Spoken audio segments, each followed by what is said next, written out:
Oh, Instagram Live. Welcome to Shop La Romy with Hey. Romy, obviously. So let's get things set up. We have Francis, who's our lovely Montessori expert, and I'm still getting the hang of how to add people on this thing, but I'm so glad that people have been able to join in. I need to search. To be honest, she's probably already joined while I'm looking at the search bar. There we go. Done.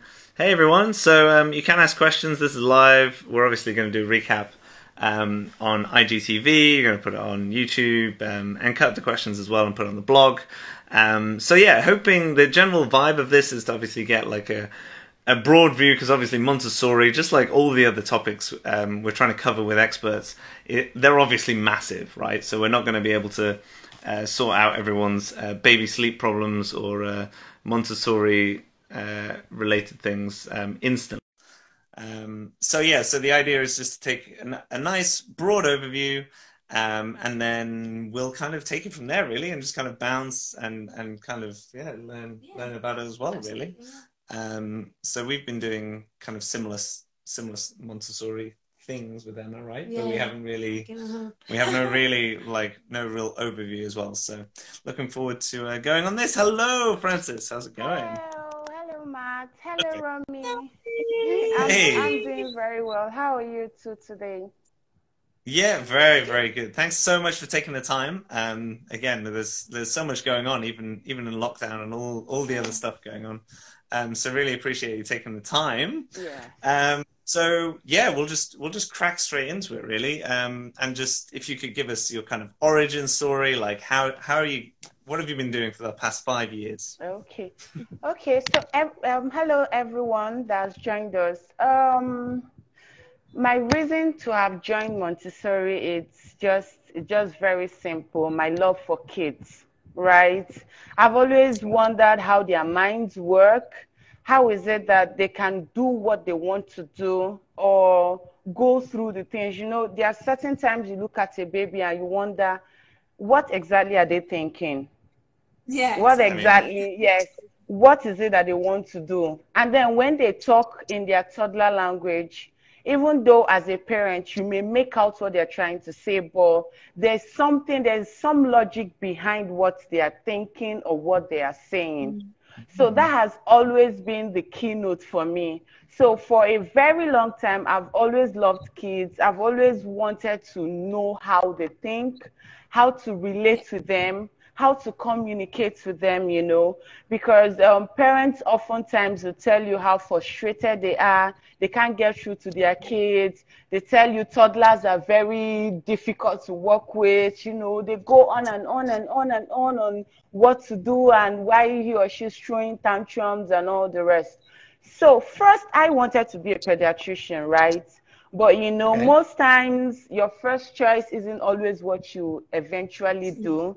So I was like, Yeah. oh, I could still do something that has to do with kids. So why not go for early childhood education, right? And just then, Montessori was fast becoming a household name in Nigeria. So I was advised to major in Montessori education, right? So I was like, okay, that sounds like fun. And when I went for enquiries at the place that I was going to take this course, I asked the proprietress there, I asked the person who was in charge, tell me about this Montessori. What is it about? And after, let's say, 1 hour, or it wasn't up to 1 hour, right? Chat with her, I was hooked completely.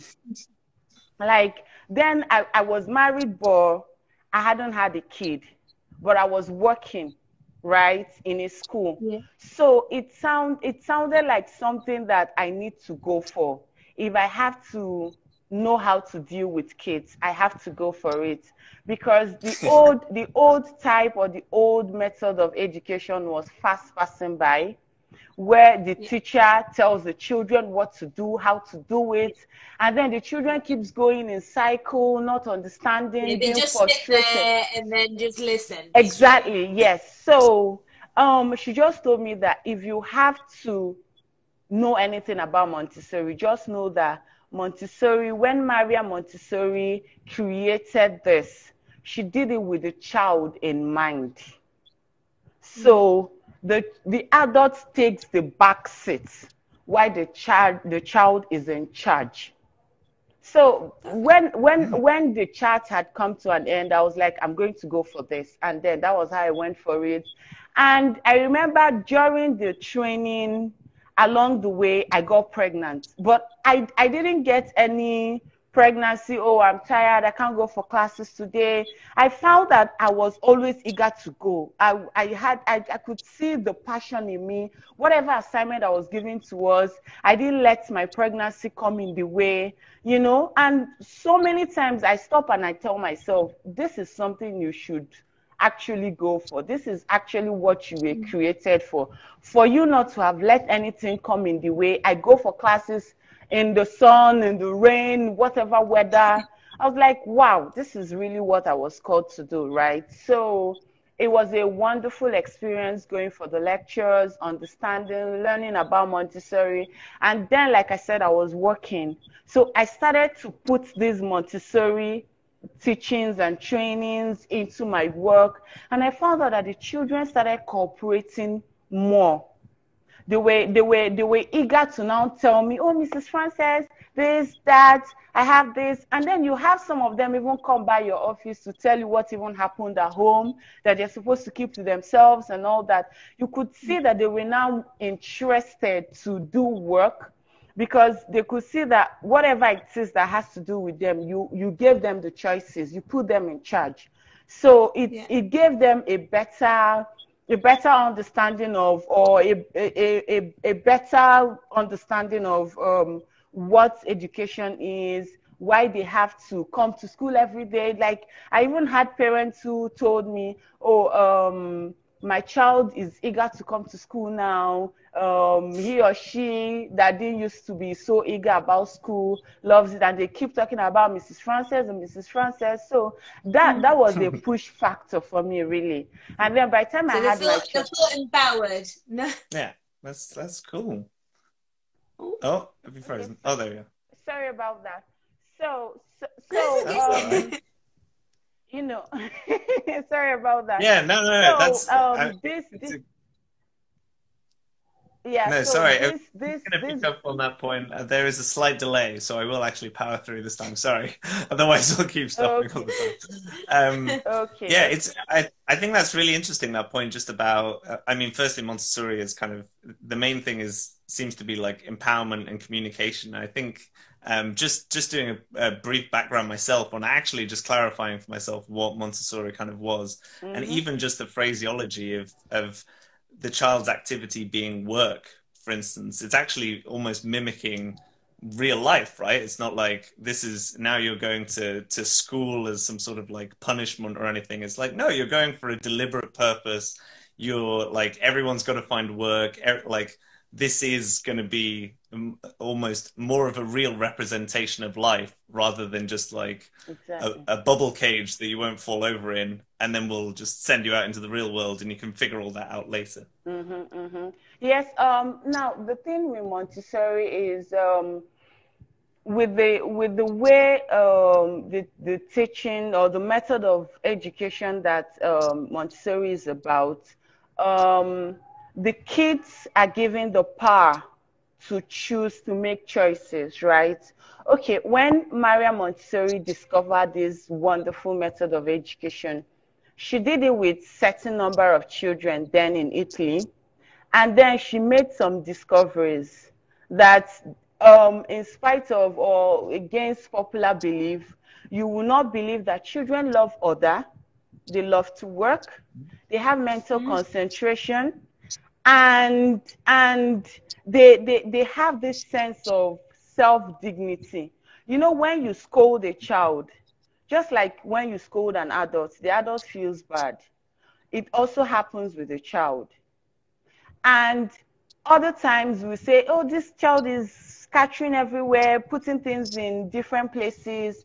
But if you go through the right way to teach a child, the child would actually know where to keep what after each use. So you'll be surprised that children actually love order, right? The only thing you have to You do just is assume they don't like it because that you're just not actually teaching them properly or giving them the tools to actually do it. Exactly. And sometimes the mistake parents or guidance or teachers do is they use this work as punishment. So imagine when your child has scattered his bedroom and you're like, you're going to clean it up. And if you don't clean it up, you're not coming downstairs. Now they see clean up as punishment. Yeah. Whereas this is something, that's what it is. Whereas this is something that they should normally enjoy, right? If you have a toddler at home, watch him or her, you will see when you're cooking or when you're doing something, he or she is eager to help. Yeah. They are always eager to help. But when you constantly tell them, you will do this, and if you don't clean up, then they start having this thing about work, like, maybe I'm not supposed to do this. It's a negative association. Exactly. So the thing any is, sort of activity that's not just playing, right? Exactly. But it's just like you have to do this. Yes. So the thing, but when Maria Montessori found this discovery, she gave certain conditions on how to get this done. First of all, the environment. In the Montessori setting, we call the environment the prepared environment. Now, in the prepared environment, there are certain things you have to put in place for the kids. One, the materials. The materials have to be hands-on, manipulative, things that they can turn around, change the way it is to, bring out the creativity in them while learning skills, right? Now, having to go get your child a toy that has fixed keys isn't doing so much for the child. You get the child. There's so many combinations, right? Exactly. And most of them already have the fixed answers. So your child is doing little or nothing. Yes. So they learn the same trick all the time and they do the same thing. Yes. So, but when you have Montessori materials like puzzles, where you take them all out and then they try to arrange them themselves, you will see that children can actually have maximum concentration on something. They could forget that their parents are home. The reason why your child is trailing you, following you everywhere you go is you haven't given him or her hands-on material to keep him busy, to foster independent play, right? The second one is every material has to be child-sized. It's counterproductive. Well, sounds really silly to say it, right? Because you assume that they are child-sized, but that's not the case. Yes. So if you give it, for example, if you want your child to clean, you get the child maybe something smaller, maybe a duster or something like a small packer. They sell it in stores, right? Don't give the child the broom adults use. Because at the time it's heavy, it's not child size, there's no form of encouragement from you, the child will dump it. Right? Now, she also factored the Montessori Directress. Now, the Montessori Directress could be the parent or the guardian or the nanny or the teacher. Being a Montessori Directress, just as the name is, directress, you're just going to direct. You just give the first-hand teaching about a material or about what the child is to do, and then take the back seat. Let the child make as many mistakes as he or she can. He or she will learn from the mistakes. Do not, hold yourself back from jumping in to save your child or to correct your child. I know how difficult it is as a parent. Sometimes toddlers will even throw tantrums. They will cry. Leave it. Leave the child to that. They will eventually get through to it. If they for any reason come to you, put it back to them. Don't give them the answer. Now, for example, your child is working on a material and he can't get through it. Instead of having to tell the child, oh, this is the way you do it, or this is how you come around it, you could ask him, where is the starting point of this? He may not know, and you take him through it to direct him to where the starting point is. So you go on, teach the child with questions. Do not teach with answers. At first, the child may be reluctant to answer you, Toddlers push boundaries all the time. So you as a parent should know when to stand on your rights. Do not let the toddler keep pushing you, because if you let them, they will continue to push you. They will continue to push you further and further and further. So when they come to you with their questions, answer them with questions. To bring out their intelligence. They're make thinking, them right? think. Yes, make them think, right? To encourage them, put effort. You could throw in a playful challenge once in a while. You'll be like, for example, Frances, I bet you can't do this, but can you prove mommy wrong? But do not compare. Let's say you have 2 kids. Don't say, Frances, the other day, Matt was able to do his. Do not compare, because that is another way of killing the child's morale or whatever it is. Because if they can't do it, then they feel let down by themselves. And exactly. Now, Maria Montessori will tell you that every child is unique. There is something we call vertical grouping in Montessori environment, where children of between 3 years of age are put together. Now, the logic behind this is the older ones to carry the younger ones along, and then the younger ones looking up to the older ones to want to meet up with them. How you will understand this is, if you have 2 kids, you will find out that the younger one is always wanting to do what the older one is doing. By doing that, he or she is learning the skills required. He or she is getting better. Now, the older one will want to drag the younger one along, and by doing that, he or she is fostering whatever he or she must have learned. Like the saying, if you want to learn something better, teach it. So when the older one is teaching the younger one, he or she is getting better. And then the younger one is the knowledge, right? Exactly. Then the younger one is like, okay, I need to do it this way. That kind, but do not be the one to put out the competition there. In the Montessori environment, there is no need comparing. There is even no need for rewards and punishments. Because when you reward, you're telling that child, oh, for every good thing you do in life, you will be rewarded. And we all know that that is not the way it is. Or when you punish, you are not understanding that this child is unique and different from the other child. It could take child A 2 hours to learn something. The other one, child B, 5 hours or even 24 hours to learn same thing. The aim and the result is they get to learn it. No matter how long it takes, it is not the child's fault. There is no need to have to compare or punish or reward, right? So Montessori, it's just wonderful, because like when you use these materials, when you put out these materials for children, it fosters independence. They learn skills like communication skills, their motor skills, fine and gross. It boosts their confidence.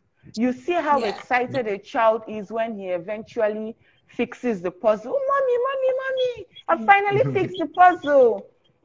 So, and then when the child does that, there's something there that if you make the mistake, the child could actually stop there. Now, instead of telling your child, good job, you are a good girl, why not ask the child, so how did you come about the puzzle? Do you see the difference between these two? Now, this is you still telling the child that even as you fix this one, you can still do others in future.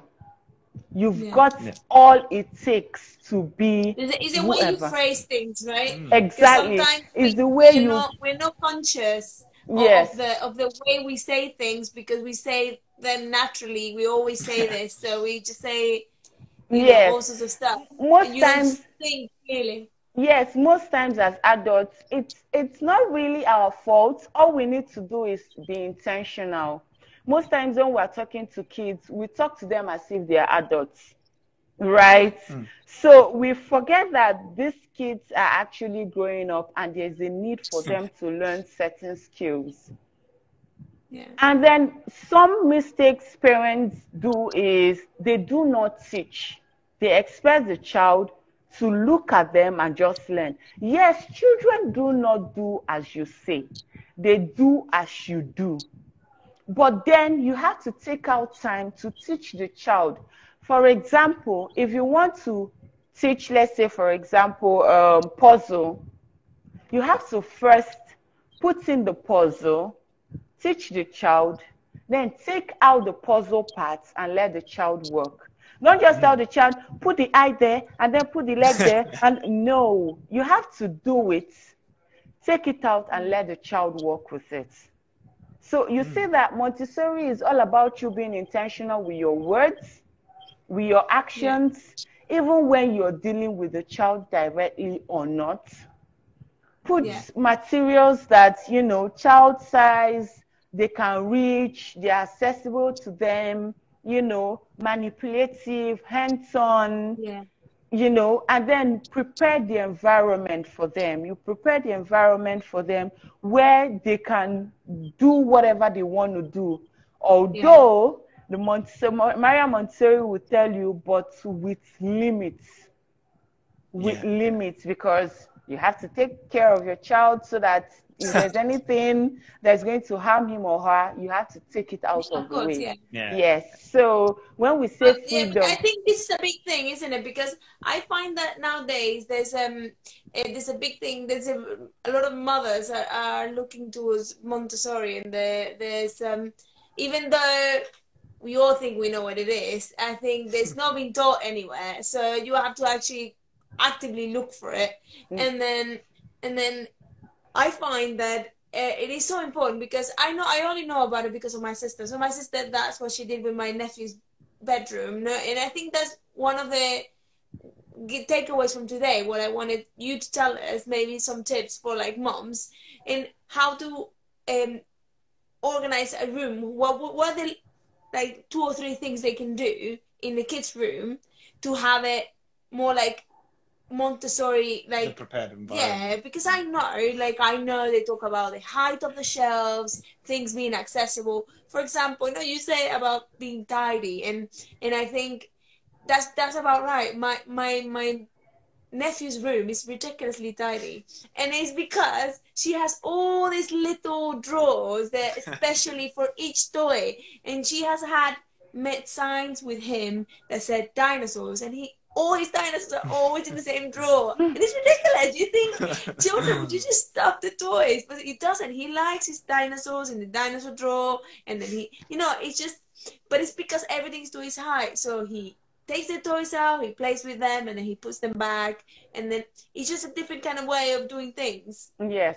Okay, so the one thing you should always know about Montessori is consistency, right? Consistency is key. Now, for a parent who wants to continue, of course, even if your child goes to a Montessori school, it's always a better option to also continue Montessori at home. Now, the way to prepare a Montessori environment in your child's or in your home is to get those materials. You know, you don't have to have everything. You know, you can't even have everything because some of them are actually expensive, but you could do some DIYs, right? You could get some materials, do it yourself. You could buy some. Now, the major key is make sure they are all child-sized. Yeah. and put them in a place. Either you make a shelf for it or you buy a cupboard for it, whichever one you choose to do. Put it there. Now, while arranging, involve your child. Exactly. That's what it is. Now involving your child could mean using labels. With time, your child would even need the labels. He already knows where the dinosaur is and he just goes to it. Yeah. Right. Now, for everything you do, when you're even going for the shopping, unless it's a pretty small baby, but if the child is a year plus, take the child along. Oh, we're going to get you some materials that you'll be using at home. Talk to the child like most time parents push them aside and just make all the decisions for them. And then the next thing you're back and you're like, I've bought you materials and they're all going to be in your room. You need to start working with them. No. In the child's mind, you will be like, what's this woman talking about? You wanted to buy something for me and you didn't even involve me. Well, you're going to play with the toys yourself. So involve the children, right? Get these materials. We have the puzzles. Montessori could be outside. Include nature. Let them know trees, flowers, no birds. If you can't have of course you can't have all the birds. Print them off the internet. Show them where they live, the origins of different animals. Talk to them about their continents, their country. Just print out this info. They are mostly on the internet, right? And then these materials, most of them are in stores, right? So you can play around it. Some parents do reshuffling every week. So like in the Montessori method of education, we have 5 curriculum areas. We have the practical life. In practical life, that's where we talk about house chores, cleaning, dusting. We also have the what's it called? The way to greet people, where we have the magic words.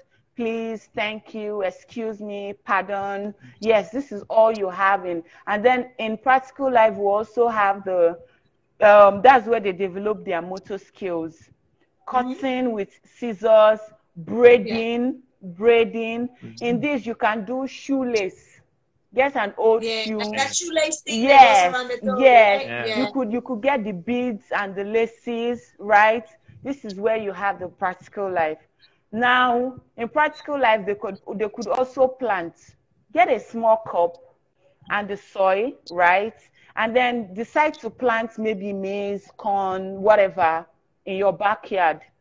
And every morning or as the plant needs, go to water it, look after the plant.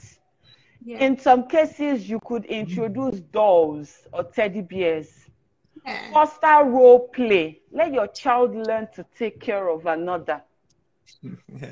By using his or her dolls, right? Now, this is under practical life. We have the sensorial education. The sensorial education is where you have more complex works, but there are still ways around it where they learn the pink tower, how to stack. This is where they learn height, width, dimensions, basically. Yes. So you could use stacking cups for this. Yes, for the sensorial area. Then we have the English. Now in English, we have the words and the alphabet. In Montessori, however, we do not teach the kids letters or the alphabet. We teach them the sounds first. Say, for example, A is A, B is B, right? C is K. So it goes on this way to you get to Z, right? Now, in doing this, you could get words and first sound of the alphabet where they do the mix and match, right? Now, the next one is mathematics, where they learn numbers and counting. With this, you can use bottle tops in your house to teach the counting and the numbers, right? Yeah. And then the last one is what we call cultural subjects. This is where you have the zoology, they learn about animals. You could start with the animals that originate from your country or your continent, and then you extend it to other continents. You could learn, we have the botany where they learn different kinds of plants and flowers. So get the plants and flowers around you and teach them. And then parts of these flowers and parts of this plant. We also have geography where the child learns about himself, where he comes from, what his continent is known for, what his country is known for, parents' continents, parents' countries. We also have history, still learning about himself and what has happened in his country many years ago and, you know, all the rest. So now, if you have to include all of this, it may be so much for the child. It may overwhelm the child. So what I see parents do is they reshuffle either weekly or bi-weekly or twice in a month, because it's unfair to move on to something when your child hasn't gotten the hack of the other one that you're teaching. Yeah. Right? Good. So, like I have just stated them, this is actually the way we teach them. Practical life comes first, before sensorial, before English, mathematics, and then cultural subjects. So before you move to sensorial, your child should at least know what it means to role play, take care of, even self-care. You can start learning to button up, to take care of herself or himself, you know, brush morning and night, you know, care of the environment. Now, one of the ways to take care of his immediate environment is teaching him order. So with the shelf, you show him where each material goes to. So that after every exercise, the child puts it back.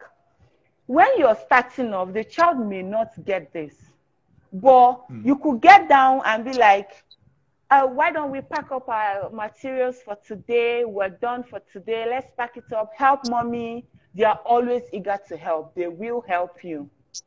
Now, you do this consistently, your child gets to understand that I should pack my toys or my materials after each use. So let's say if you want to teach, you first of all point out, hey, Matt, this is where our combs are. You take them out. Okay. And then when you're done, He needs to come. And then when you're done, you say, I'm putting back the comb in its space. So the child starts to learn order by doing that. Now, the mistake parents do is when they are teaching their kids, they only do that. But they come to your room as parents and your room is scattered. Counterproductive. You have to continue with this in every other thing you do. Make sure your rooms are clean and tidy and arranged. You have to make sure. You know what? I find that most of my friends, or I'm sure a lot of people can relate, is that the child is at home, and what they do is that they just basically let them take all the toys out, and they just sit in the living room or the room or wherever they are out all day. And then at the end of the day, they're like, okay, I'll go and tidy for you, you know. And then they tidy, and then they just tidy at the end of the day. And I find that, well, I hate having my house, like my house not being like a playground. I don't like that. I like my house being my home, and then playing, that's fine, toys and stuff. But I just think it's so important to you know, to show them that, you know, you can play with that, and then you have to put it away, and then take the next thing out that we're going to play with, or we're going to do, or we're going to draw, or we're going to, whatever it is they're going to do. They just sit with them and just kind of, you know, be there to help them or whatever, but not just allow them to have all the toys out. For me, that I think that doesn't teach them the right message. It's just a bit more. Well, that was It's the most. like, I think that's been one of the most interesting things about the talk, like for me today, in terms of the whole like the child is in control, but yet they're still being directed, and it was matching up for me, like, because it sounds crazy when you're like, okay, well now the child's in control, but then how does anything get done? But then at the same time, you're directing something, you're directing like a person, so then it's like, well, what do they want to do? So it's really interesting having that whole communication aspect, and I guess a change in dynamic of relationship as well, right? yes, It's not like a dog. You're just yes, like, okay, well, there's your ball over there, you know where your ball is, you know where this is, here's your food. Like it like elevates that. I think that's really interesting. yes, Yeah, yes, yes. So, And I find that your parents, normally what happens is that because I'm assuming this is fairly new, and now at least not maybe not so much fairly new, but more like more trendy now. No, a lot of yeah, people knowing about it. My parents never did that. My mom did complete what I was just saying. No, she would just let me do whatever, and then at the end of the day, she'd be like, just go to your bed, and then I'll tidy for you. You know, I'm not proud to say I never did my bed until I was like 18, which I moved out of my house. Oh, but it's because my mom, I hope she's not watching. Because my mom never actually made me. She just said, oh, I'll just make it. You know, so it's one of those things that maybe someone would have said, oh, making the bed, and she's making her bed, and I would have not felt like a chore, and she would have just not done it for me. I would have done it. You know, these kind of things that you just do what parents do, and it kind of passes on and passes on. So the basic, the thing to take away from it is, one, you model the behavior. Okay, it's not bad to help your child do something, but it shouldn't be what you would do all the time. Sometimes, encourage them to join you. Tell them to join you. Oh, mommy is going to take away the toys. Who wants to help? Right? Who wants to help? That sort of thing. Or then when you constantly do that, at a time you could tell the child to go on to do it. Now the thing is, most times, because you've let them do a lot of things at the same time, and then everything is all over the place. When you want them to get things arranged, be specific on what you want them to do. Don't tell a child, go clean up your room. No. You could tell the child, pack up your toys and put in the cupboard. It's specific. So the child knows what to do. Right? And then when the child is done with that, maybe a little break, and you're like, you could make your bed when you're done. I don't know if you can do it, but I know you can do it. That kind of playful challenge. That sort of thing. Now, the thing is, for you to foster order, you have to stand your ground as the adult to make sure that they don't throw everything all over the place. Like I said, toddlers, children love to push boundaries. So if you don't say something and mean it, right? Or you let them do it today, let them do it again tomorrow. By next tomorrow, you have made it clear to them that they can actually get away with it. Right? Absolutely. So you can tell. I remember this evening, my toddler, who is 2 years plus, she has had about 2 bananas. And then she came for the third one. Right? Amazing. Yes. Oh, she loves bananas. So she came for the third one. And because I hadn't told her earlier on that she can't have any more, I let her have the third one. But on that note, I told her, this is the last one you're having for the day, okay? And then she looked at me, okay? She said, okay. Now, by the time she was done with her dinner, she probably thought I'd forgotten my order. And she came to me, Mommy, banana. I said, remember, I said, no more bananas today. You can have more tomorrow. That was her pushing boundaries. She knew. She can still remember I said no more bananas. But she came to know if she can do her puppy face she and can mommy only will give her. Right. Now, this extends to other behaviors. It could be bananas. It could be with her toys. It could be with, you know, going out to play. It could be with other things. So if you make your rules, stand by it. You know, it doesn't mean you shouldn't be flexible every now and then, right? But do not let them get the message that mommy can't say something and stick to it. Yeah. Yeah. Do you understand? Yes. So that is basically being intentional, having the child in mind. The child should be in charge, but you're actually directing. Do you understand? You set the rules and then let the child play within limits. Right. Very that's interesting. it. Thank you very much. It's been amazing. Like it's been super interesting. I honestly I thought I knew what Montessori was, and now all these things you've said is gone further. I think it's been very, very interesting for me, particularly. I'm sure for a lot of the mums that have been watching, coming in and out. Yeah, I think with especially with parenting, there's a lot, because there's so much to take on, like fairly like early on. I mean, there's so much information in general. There's a lot of headline reading about, like, well, what is this thing? Okay, well, that's kind of that. Like, what is like, you're trying to skim and find whatever's the most kind of practical. Yeah. But even just scratching the surface as we've done now, it's insane. I'm excited. Yeah. I can see why you're excited about it. I'm going shopping tomorrow. Yeah, right. Yeah. You should. And then there are so many DIYs, right, that you could actually make at home. You could use toilet papers to make. You could use materials that are just lying around. You could recycle some things that are already in the house. So you just have to play around it.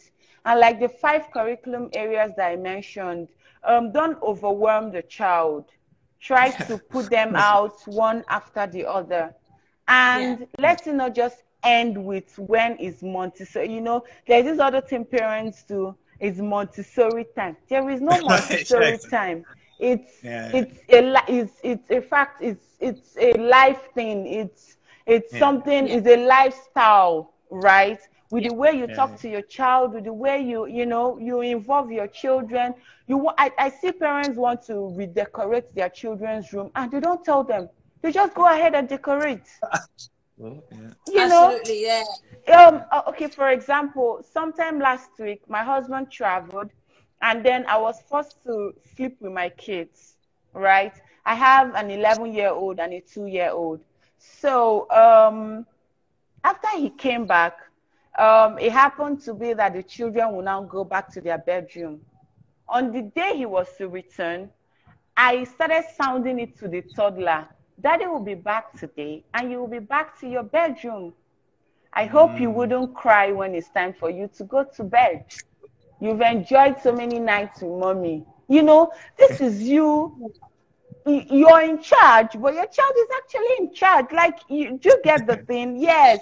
Not just at night, the next thing, go to your bed, go and sleep. The child is like, what's happening? I want to make sleep. basically, it's making them part of everything. They also have a say, basically. Exactly. You know, I want to sleep with mommy, and then this is when you now see them throwing tantrums and all that. Most times, when they throw tantrums, is because you have kept them in the dark, and all of a sudden you're springing up something on them. They won't take it. Like, I know as adults, if I want you to, for example, we planned for this chat to happen. So imagine if you came on this night, I'm like, Frances, let's have a chat on Montessori. I'll be like, what, where, how? So that is the way it is with the children. And now, because most times they still can't communicate or use their words, the best way is to throw tantrums, fall on the floor, scream. And that's their way of telling you, no, you're just putting this on me now and I can't do it. Right? So, yes, that is about that. So, and another thing I would like to put out is a lot of schools are adding Montessori to their name, probably because they can see the trend and it's something that will, you know, bring more people to them, increase their business sales and all the rest. Now, organic school. Exactly.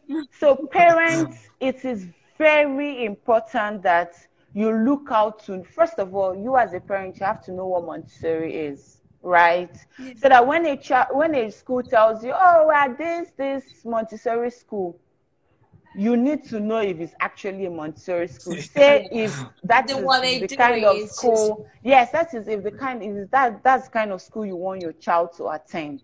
Because now they add Montessori to their name, but they do little or nothing about Montessori, and then charge you so high because they've added Montessori to it, right? Yeah. So I'm just going to give some tips to know if a school is truly Montessori.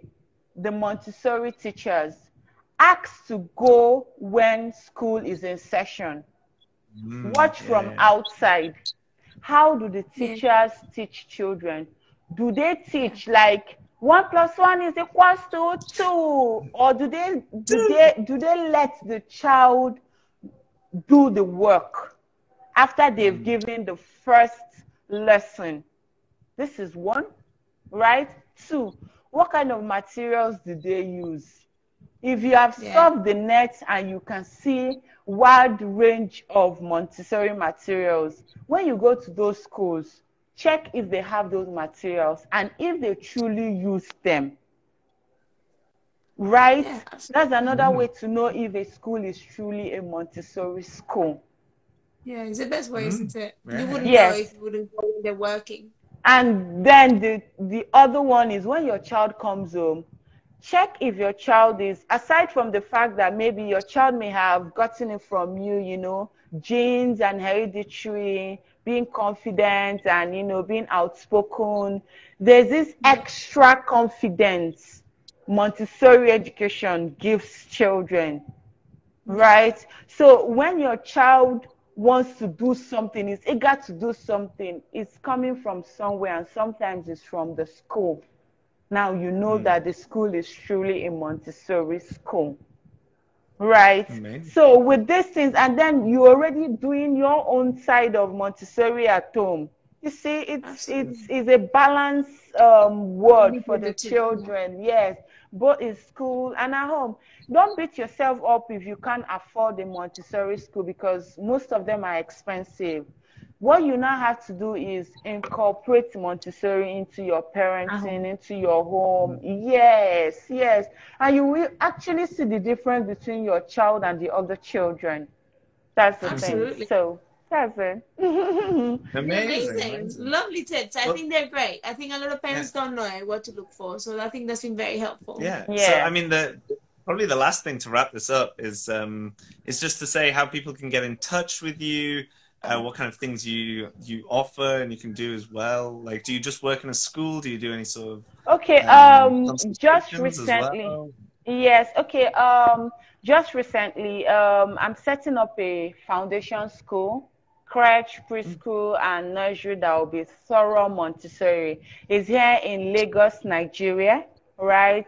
And I offer parent coaching classes for parents, toddler parents who are having this power tussle with their toddlers, who wants to know how to incorporate Montessori into their homes. You know, I take you through the lessons, the coaching on what to do, how to, you know, have a better relationship with your kids and what to do to incorporate Montessori, right? I just, in my very spare time, I do phonics class for children, because in English, under English in Montessori curriculum area, we have what we call Jolly Phonics, where I told you about the sounds before letters of the alphabet. Do you know that we have 26 letters of the alphabet, but 44 phonetic sounds? The letter A makes 3 sounds. Ah, as in ant. O as in awesome. And R as in art. Right? Now, or for example, you have E. E makes 2 sounds. E and E. That's why you have egg and eagle.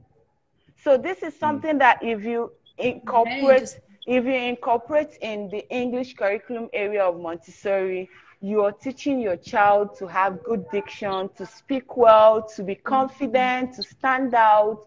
So these are my services. I do parent coaching for parents, incorporate Montessori. I have my different coaching sessions of different things parents always struggle with.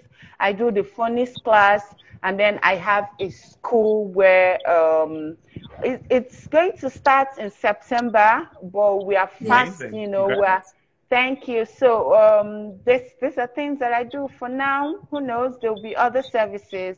But you know, if you follow me on Instagram, you will see loads of tips and tricks and, you know, intentional parenting tips that I give on how to, you know, do these things at home and, you know, love yourself. Another thing I am a huge advocate of is parents, take care of yourself. You can't pour from an empty cup, right? Most times when we become parents, we just talk about our kids, take care of them, do this, do that. Take out time to take care of yourself. We all have hobbies that we end up looking love. like this. we all have hobbies that we love or things that we love to do. So take out time to breathe. You're going to be a better parent if you're happy. The goal should be to be a better parent than to be a perfect parent, because to be very honest, perfection is a reach. You can't be perfect. You can't. You can only be happy and, you know, have your battery full so you can have others take from you. Yes. Amazing. Amazing. Thank you so much. This has been amazing. So if you haven't followed already, obviously you can follow now. If you've just joined in, people have been joining in and out all the way through. It's been we actually ended up talking pretty much for an hour as well. So I'm gonna it's fun. It's fun. Sorry. No. So what we're going to be able to do as well is we're going to try and cut up into sections as well, so people can find relevant answers to what we covered today as well, and YouTube and everything else like that. Yeah, amazing. So all that's left to say is, again, thank you so much, and we will definitely get in touch as well about just follow-up chats or like trying to arrange something for supporting you as well, because it's been I'm excited. Yes, I'm open to any form of partnership with anybody. I didn't mention it, but I did my master's in the UK, in University of Hull. Yes, amazing. That was in 2012. Yes, all through 2012, 2013, I was in the UK. And I came back 2015 for my graduation, for my convocation. So I'm open for any form of partnership or whatever it is. I love kids. I love early childhood education. I didn't even mind that we talked for over an hour, because this is something I could go on and on and on. We could talk all night, like you said. You're right. Yes. So also, there's so many questions you can ask and so many different applications and things. So we're so grateful that you came in the chat and you stayed so long. Yes. So any questions anybody may have, they could send to my DM on the Montessori place, and I'll be so happy to answer. And then if any of them require a coaching session, I'll put you through it, and then we'll talk about the fee and all that. Yes. Yeah, I'm sure a lot of people, because a lot of people like to be able to be coached online. Now the online is a big thing. So yes. Especially with lockdown as well. Yeah. Inside, anyway. Yes. You see, with the lockdown now, we know that parents are actually teachers. Most times we leave the work for teachers, but parents are actually teachers. As a matter of fact, parents are the kids' first teacher. So you have to know those things before your child can go to school. Yes. So thank you so much, Romy and Matt, for having me. I'm so happy to have had this chat with you. Me too. Yes. I enjoyed this very much. I'm going to bed very happy. Please incorporate Montessori. It's fun. You will love it. And to everybody who joined us, you will love it. Oh, there you go. So thank you for having me. Amazing. I hope Thank to you for have coming. another chat with you some other time. Yeah. Bye-bye. Bye. Bye.